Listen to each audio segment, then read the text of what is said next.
पिछले हफ्ते दारुल देवबंद की छांव में एक जमात ने अपना बहुत बड़ा प्रोग्राम किया और उसमें पूरे मुल्क की इधर की उधर की फलां की तलां की बातें करते रहे, लेकिन उन करारदादों के अंदर कहीं एक लफ्ज ये नहीं लिखा कि हमारी कौम में एक बुजुर्ग बंदा है, हमारी कौम में एक शरीफ आदमी है, हमारी कौम का एक दाई है जिसका नाम मौलाना कलीम सिद्दीकी है, जिस पर मुकदमा झूठा पड़ गया। हुकूमत को एक दफा इस इजलास के अंदर एक दफा इन मौलवियों ने करारदाद पेश करके हुकूमत को नहीं कहा कि हमारी बात सुननी चाहिए, हमारे साथ ज्यादती हुई है।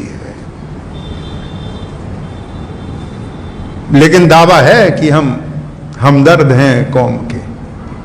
ये दावा लेकिन पूरा रखिएगा। और आप भी माशाल्लाह उनसे सिर पे हाथ फिरवाते रहें, 500 के नोट मुसाफों में देते रहिए, हटिएगा नहीं उस वक्त तक जब तक अल्लाह की तरफ से हुक्म ना आ जाए कि इनकी जगह दूसरे बंदे लाओ। कायद वो होता है जो अहले इक्तदार के सामने, जो हुक्मरानों के सामने अपनी कौम के दुख दर्द को रख सके।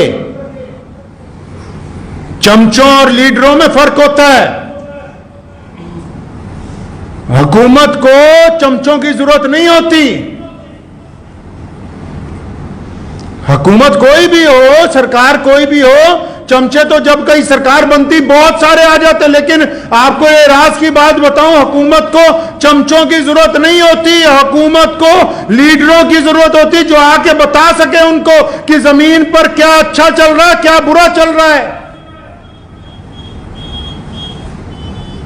तुम यार बात करते हो, ईमान की बात करते हो, अपनी देश की मिट्टी की बात करते हो, प्यार और मोहब्बत की, लेकिन जमीन से ऊपर आसमान के नीचे दरमियान की ऐसी बात करते हो ना जहां हमारे पल्ले पड़ रही, ना सरकार के पल्ले पड़ रही है।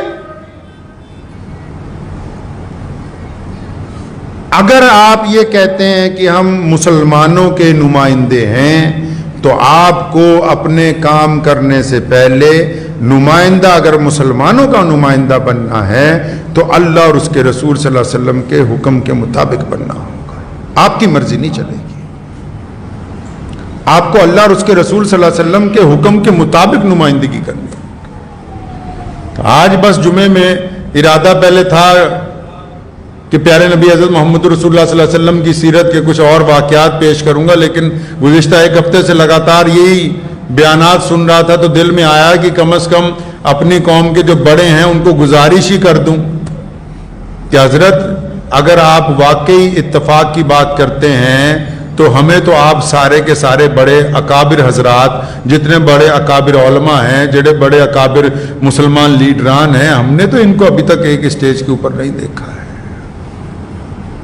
हमने इनको एक स्टेज पे नहीं देखा। ये बातें इत्तफाक की तब होती हैं जब अमली तौर के ऊपर इसका नतीजा किया जाए। प्यारे नबी हज़रत मोहम्मद रसूलुल्लाह सल्लल्लाहु ताला अलैहि वसल्लम ने हमें ये दर्स दिया है। आप सल्लल्लाहु अलैहि वसल्लम ने ये बात समझाई है हमें कि आपस में ना इत्तफाकी ना करें। मुसलमानों को तो रसूलुल्लाह सल्लल्लाहु अलैहि वसल्लम ने ऐसी बातें अता फरमाई जो पूरी दुनिया के लिए फायदेमंद है, पूरी दुनिया के इंसानों के लिए मोहब्बत की अलम बरदार है, पूरी दुनिया के इंसानों के लिए फलाह बहबूद के अलम बरदार है, पूरी दुनिया में जुल्म और सितम के खात्मे के लिए, पूरी दुनिया के मजलूमों की मदद के लिए फायदेमंद है। और ये इतने कमजोर है कि हुजूर सल्लल्लाहु अलैहि वसल्लम की शान में बेअदबी हो तो उस पर भी कुछ नहीं बोलते, जबकि इनको पता है कि पूरी कायनात में मुसलमानों को अपनी जान से, माल से, हर शय से ज्यादा अगर कोई कीमती हमारे नजदीक है तो सिर्फ और सिर्फ हजरत मोहम्मद रसूलुल्लाह सल्लल्लाहु ताला अलैहि वसल्लम की जात किराम है। मैं हुकूमत को भी बताना चाहता हूं कि ये बोलें या ना बोलें, हम आपको भी बताना चाहते हैं, मुसलमानों को तमाम बातें मंजूर हो सकती हैं, प्यारे नबी हज़रत मोहम्मद रसूलुल्लाह सल्लल्लाहु अलैहि वसल्लम की शान में बेअदबी मंजूर नहीं हो सकती है। तो इसलिए आप तमाम हज़रात से गुजारिश है जो जिस इलाके में रहते हैं कि जो मुसलमान लीडर, जो मुसलमान मौलवी इत्तफाक की बात करे तो पहले उसके किरदार में देखें कि क्या वाकई इसमें कोई इत्तफाक वाली बात है भी कि नहीं है। अगर ये मसलक के अंदर ना इत्तफाकी में फंस गया اگر یہ ذات و برادری میں نا اتفاقی میں پھنس گیا، جو اپنے گھر میں ایک جماعت کے 2 ٹکڑے کر کے بیٹھے ہوں وہ اتفاق کی بات کرتے ہیں،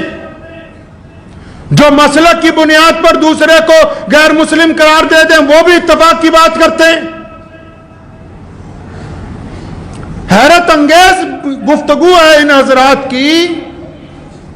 جن کو ذمہ دیا گیا کہ ہم آپ کو اپنا امام بناتے ہیں، آپ کو اپنا قائد بناتے ہیں، تو وہ صرف دعوتیں اڑاتے ہیں، وہ دکھ درد کی بات ہی نہیں کرتے، وہ پریشانی کی بات ہی نہیں کرتے۔ بندہ وہی ہے جو دکھ درد کے اندر دوسرے کی تکلیف کو سمجھے۔ گھر کا بڑا تو اسی کو کہتے ہیں نا جی، ہر بندہ اس کے پاس جاتا ہے، اپنا دکھ بتاتا ہے، تکلیف بتاتا ہے، اور جب گھر بہت بڑا ہو، جو یہ ملک بھی ایک گھر کا درجہ رکھتا ہے، اگر یہ ملک اتنا بڑا ہے اور اس گھر کا جو بڑا ہے اس کے پاس کوئی بندہ پہنچے ہی نہ اپنی قوم کا دکھ درد لینے کے لیے، دور دور ہی شور مچاتا رہے، اخباروں کے اندر ہی شور مچاتا رہے، تو میں یہ سمجھتا ہوں پھر وہ بندہ اپنی قوم کا بڑا ہو نہیں سکتا۔ اس لیے مسلمانوں سے گزارش ہے کہ اگر اب بار بار آپ کو دھوکہ کھانے کی عادت ہی پڑ گئی ہے تو پھر یہ دھوکہ آپ ہی کو مبارک ہو۔ جو لوگ بار بار ایک سراغ سے ڈسے جاتے ہیں، محمد رسول اللہ کہیے صلی اللہ، زور سے صلی اللہ، بڑی پیاری بات ہے جو آپ کو بتانے لگا ہوں۔ محمد رسول اللہ صلی اللہ علیہ وسلم نے فرمایا جو ایک سوراخ سے، سوراخ ایک ہے نا، جو ایک سوراخ سے بار بار ڈسا جاتا ہو وہ ایمان والا ہو نہیں سکتا۔ دعا کیجئے اللہ تعالیٰ مجھے بھی آپ سب کو ان باتوں پہ عمل کی توفیق عطا فرمائے۔ وآخر دعوانا ان الحمدللہ رب العالمین۔